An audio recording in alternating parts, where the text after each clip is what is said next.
kalau kita melihat madrasahnya Sayyidah Aisyah, Sayyidah Aisyah punya madrasah. Beliau mendidik orang-orang, murid-murid yang bahkan murid-murid beliau itu bukan hanya dari golongan wanita.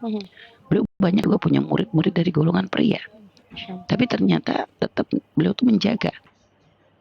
Memang dikatakan setelah kasus perang yang sempat terjadi antara beliau dengan Imam Ali waktu itu, gitu ya. Itu memang beliau akhirnya banyak berada di dalam rumah. Dan beliau membuat madrasah Sayyidah Aisyah ini, membuat satu kayak madrasah sekolah gitu. Beliau mendidik orang-orang untuk belajar di situ dengan berada di dalam rumah gitu kan. Dan kaum laki-laki pun kalau ingin belajar dengan beliau itu di balik satir, kecuali kalau yang mahram ya. Kalau yang tidak itu semuanya di balik satir, artinya tetap terhormat. Nah, beginilah halnya gitu ya. Artinya rumah yang memang sangat benar-benar aman ya seperti ini.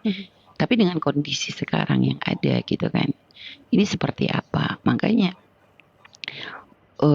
untuk saat ini gitu ya, aslinya kalau benar-benar rumah kita tuh seperti yang gambaran yang terjadi gitu ya dulu seperti apa gitu, itu mungkin iya gitu kan. Tapi sekarang kondisinya ini ada beberapa perubahan, karena terkadang ada juga rumah yang tidak aman juga ada. Rumah yang subhanallah sekarang kerusakan itu kan luar biasa ya.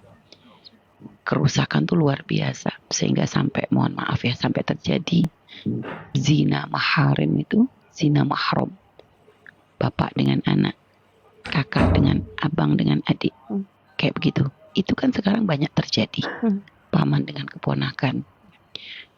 Sehingga kalau hal-hal seperti ini naudzubillah terjadi, karena pernah ada seorang perempuan tuh mengadu, dia punya bapak yang dianggap baik di luar, ternyata bapaknya adalah setan yang pakai lapisan manusia.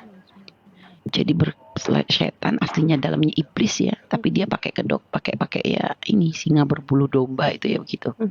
Dia kayak dipandang orang sebagai seorang bapak yang baik, ternyata dia adalah paling jahatnya manusia.